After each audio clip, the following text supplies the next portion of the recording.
Okay. All right. So let's look at the first incident.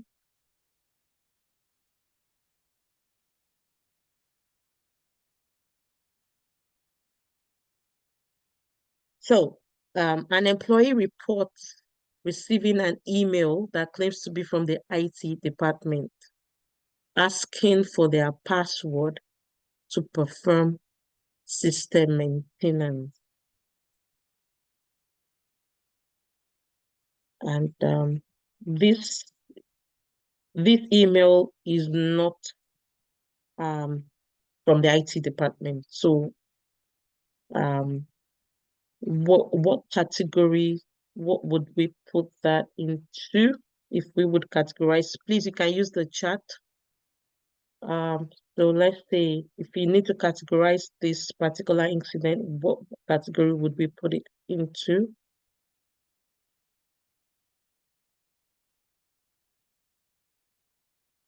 Okay. I think, are people here? All Yeah. right. Okay, yes, please. Wait, please unmute. Everyone should unmute. Don't leave me here alone.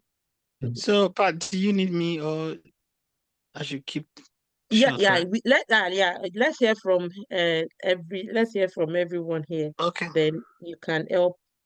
Yeah, social engineering. Yes, okay, I agree. Does everybody agree? There's a social engineering and is a fishing. Yeah, So, social one. engineering is a big name. So, what type of social engineering? Thank So, you, you Dave. can't just say social engineering, Joe. That's just a big one. So, there are other type. What type of social engineering? Just to go more granular. Fishing. Yeah, thank you. Said says fishing. Yes. Okay, great. So, what sort of response action? Because it says outline the response steps. What sort of response actions would you? So, this is you as a security analyst. So, what would you inform the employee? What steps would you ask the employee to take? Or what questions would you ask them first? I will personally ask a question first before I start to give them steps. So, who is here? What questions would you ask first? There's a question I personally think the first thing to do is to ask a question uh, before saying do A, B, C, D. The question could be like, "Oh, did you respond to the email?" Have you clicked on anything? Because if they have, I guess your action will be different. Yeah, your response steps will be different. Thank you very much. Does everybody I agree think, with that? yeah, but we can start from actually asking if that email is an expected email. So, are you expecting that email? So, that's where to start from. Just so you can rule out spoofing, because sometimes an email is spoofed from a genuine sender. So it will be to find out, is this an email that you are expecting or is not? Then the other question that we've said that they are all valid, but yeah, I will start by Okay. asking, are you expecting this email or not? Because then that would be a different conversation. So Okay. if it's an email that you're expecting or it comes from a genuine sender, then there are other steps that needs to happen as well. Because it's possible that the person that you know is or our email has been compromised and your email gateway or filter didn't block the email because the domain has been whitelisted as a genuine domain. So there are different formats, there are different ways. So there's no right or wrong answer in these things. So when it comes to how you would respond, but it's always good to start by trying to find out if that email, because it has happened many times when I was working at Allianz. I remember Allianz bought many small insurance companies at the time. So all of their domains after the merger and acquisition, all of their domains were whitelisted. So any emails that is coming from those smaller companies, they were just allowed into Alliance at the time. But one of those companies, their domain was compromised, and there was an email that was sent from their domain to Alliance because the domain has been whitelisted, so we didn't even every of our tools didn't pick it up. Hmm. So we have to then, so that's why there's always a saying that says there's no 100% security. Don't believe that because you have all the tools, Mm-hmm. Mm-hmm. everything is fine. No, there's no 100% security. There's always a way around everything. Hmm. Yeah. Thank you for that insight. Thank you, James. So, does anyone have any other thing to add, as part of it? I think, I think one of the things that I think I would do as well is to, after asking, if a person's employee says he hasn't clicked on anything, I'll just tell the employee not to click or respond to any, not to click on any on the link or respond to it, which means that we are safe. I think one of my friends recently, she said, when I was talking to her about um this training, and she said, oh my goodness, she said, I clicked a phishing email at work recently, and she told me how rigorous it was on that day because it actually created an incident. Uh, it affected some part of their other employees' um, emails and network. It was just a horrible experience. That was how she described it. So now she knows better. Okay. So um, I would instruct the employee not to respond or click on any links. Then I think the next step will be for myself to examine the email header the tasks that we've done on this training program, examine the email header because we need to, this is where we start do the detection and analysis. Also, it did, a phishing email has been detected. Now we get to work to trace the origin. All right. And what else? Advise all employees to be alert for similar phishing attempts. So I guess that would come like an email going entirely to the organization. Please be aware, it will take the right process anyway in the security team. So it will be like an alert notification going to everybody in the organization, you know. And I think that's it. That's my thoughts on this one, which I believe, yeah, is it's part of what we've learned here on the platform. So, and then of course a report will need to be done. Yes, but yeah, always remember, yeah, a report would need to be done on this. All right, so which one should we look at? Let's look at one more and then we can, two, three, or four. Vote, guys.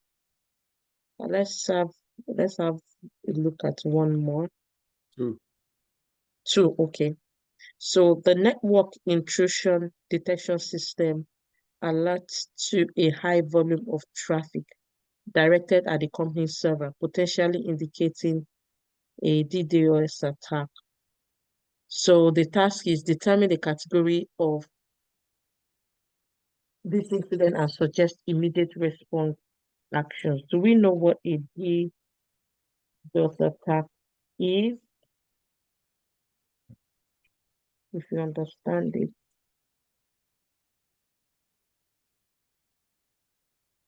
it will help us better. This is where knowledge comes in now, right? Yeah. To do with the IP address, I think. So anyone else? Thank you. Anyone else? What does DDoS mean? Do you want to tell us what it means as well? Distributed denial of service. Distributed denial of service. Okay, fantastic. So yeah, thank you. So this is where there's a I just that for me, one thing that comes to mind immediately I see this is overload. So a targeted system is overloaded with requests, and it makes the service, okay, maybe the website or network resource, it makes it unavailable to users of the application, legitimate users. Okay, so that overload just summarizes it for me. The system is overloaded. So we can see here high volume of traffic directed at a complaint server. So potentially indicating a DDoS attack. So what category of this incident, determine the category of this incident and suggest immediate response action. What category would we put this? Simple and straightforward. Network attack or something. Network, okay. James advised that we break it down. Is it's the network, yeah. Sorry, any question for me? Yeah, but I was just asking him to dig deeper, Which be question is more that? specific. Like what category of incident is this? Which So one? is that this incident 2? The network and transportation center alert so high volume of traffic directed to the server potentially indicating it. So it depends. Is it one to one or one to many or many to one? Let's just look at it as one to many. So one source to many Mhm, servers mhm. or from many attacks to one server. So And which we've not one? got we've not gone deep into that. We are just looking No, at I it. mean what I mean is because there's DOS, there's DDoS. I'm trying to work out if it's a DDoS or DOS. So DOS is one to one, so from one client to one server, whereas for DDoS is from multiple clients to Multi one server. So that's one to many. So many to one rather. So that's DDoS. yeah. So Okay, many so to one is is it DDoS. One to yeah, one is DOS. So I'm trying to work out which scenario are we trying to we talk are about. looking at the many to one. Many to one. So that's Yeah, DDoS. So that's yeah. like having multiple attackers on a Mm-hmm. particular server. So yeah, Yes. that's DDoS. So what's the question? The category of this incident. Yeah, that would be DDoS. Okay. Yeah, many to one. So is everyone getting the question that is being asked here? Yes. Yeah. I Yeah, think okay, fine. it's very spot on, Yeah, and that's a very good way to explain it in an interview. So that's how I yeah. do. I just say, okay, is it one to one? Is it many to one? So from that, you don't even have to cram anything. You just remember, you know that if it's one to one, we're talking of denial of service, just one Service. service. If it's from many to one, we're talking of denial distributed. That's why it's many distributed because it's coming from many sources to one end Server. server. So many to one. So distributed denial. So that's where that first D comes from. So Yeah. DDoS. Thank you very much, James. I'm sure everyone here, you would never forget this conversation, even if you have this in an interview. That's why I like this workshop after every class and discussion times like this, there is no way you forget to explain this in an interview. In fact, the fact that you are asked this kind of scenario question and you are also asking the interviewer back, you are saying, is it, if it's 1-to-1, this is it. If it is many to one, you understand, you are able to break it down for them. They see display of knowledge. It's different from somebody that gets the question and they just respond instantly, if you understand what I mean. So let's try to enjoy this and come together to do this more of this. All right. So what else would be what would be the response action? So we've agreed that it is many to one and it's the distributed denial of service attack. So response actions, it doesn't have to be in any particular order, but let's know what your thoughts are. Hurry up, guys. I want us to just say good night in the next 5 minutes. All right. Is everyone, are we thinking? What are we thinking of?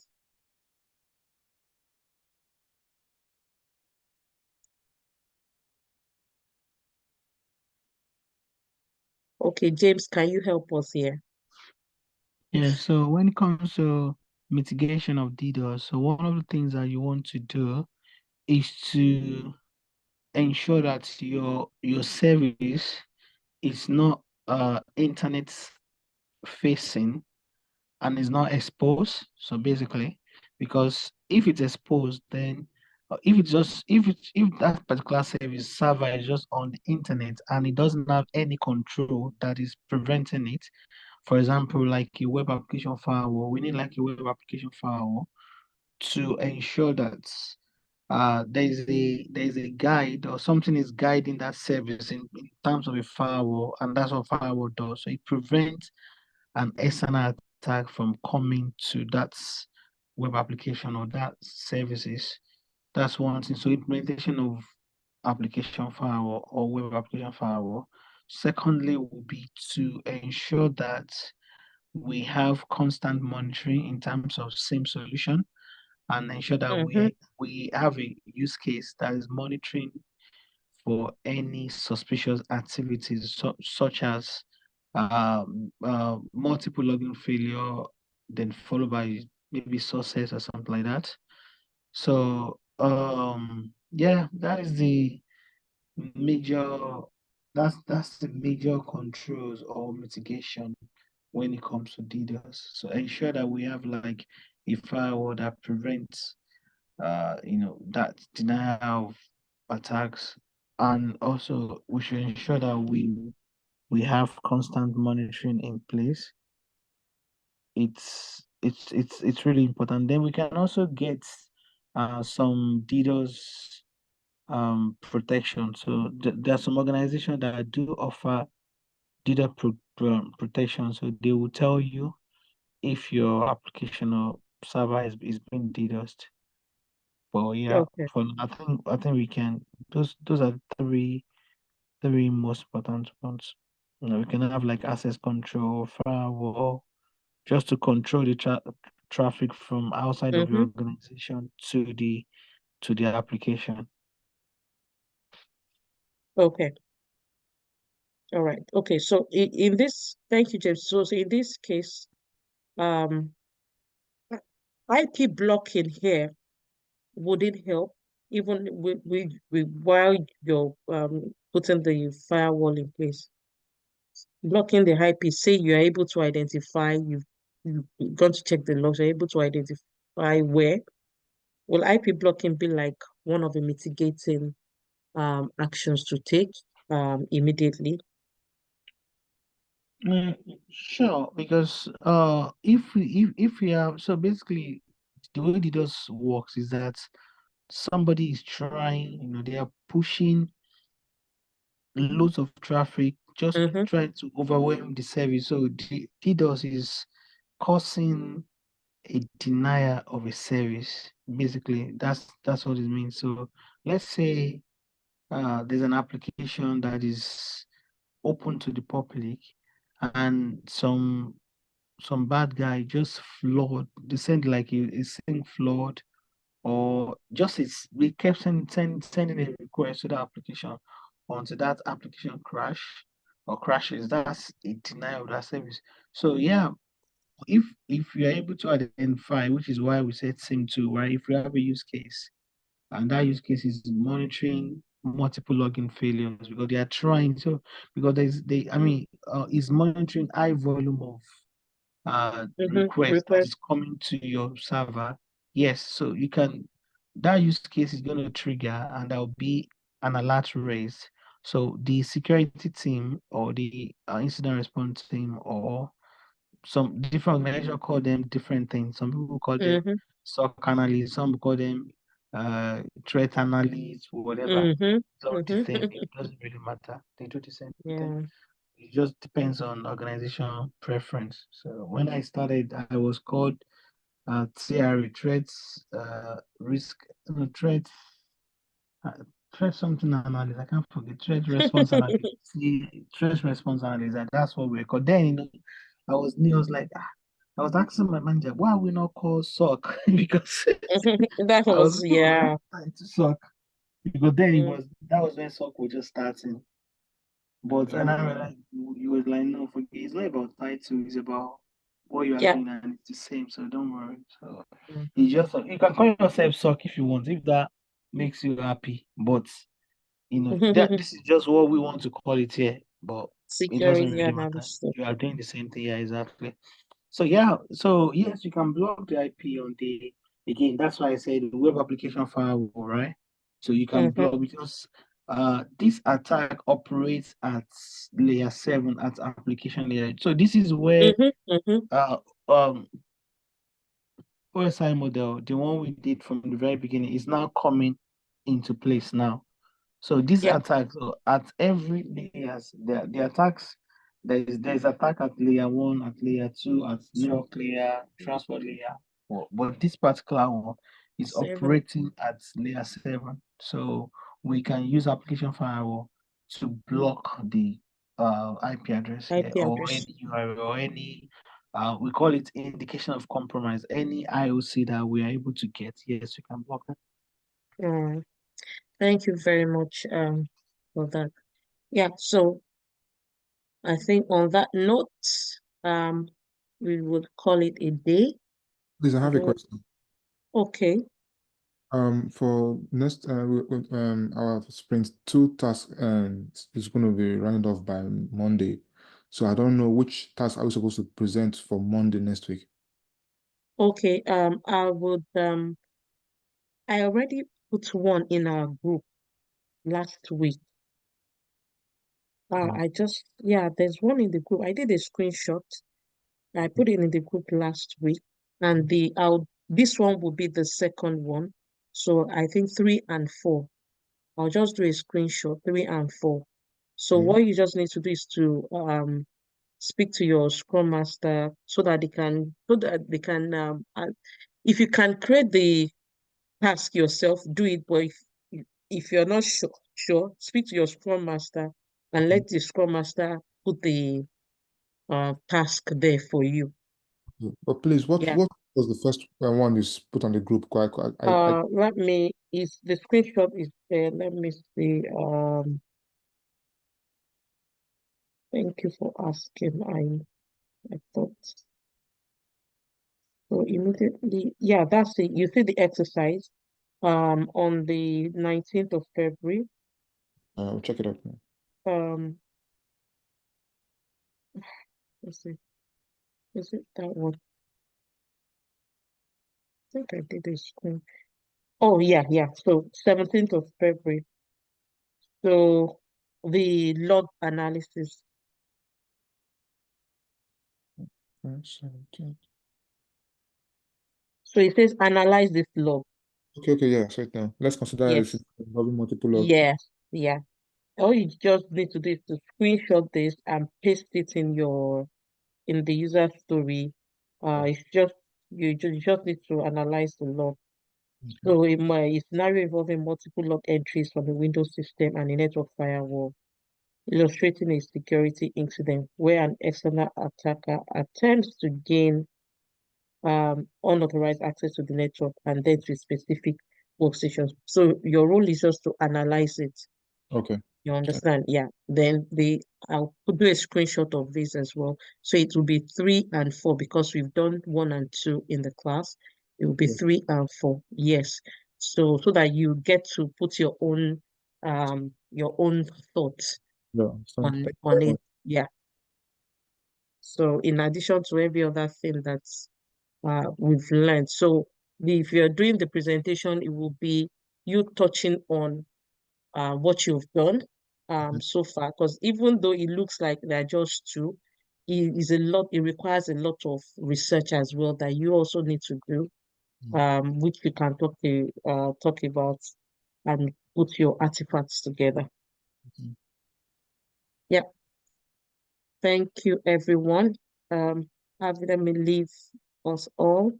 I believe that is everyone tonight. No questions. Yeah, just quick one from me, no questions. So I'm going to be sending the message tomorrow. So I'll request everyone's email again. So I'll send a packet, a malicious packet. I think I said that last Saturday. So I'll send a malicious packet tomorrow and I'll put some instructions. I hope people have gone back to look at the Wireshark. Wireshark session. So we're going to be doing it. So we're going to be doing it in our session on Saturday. So I'll do like 15-20 minutes training.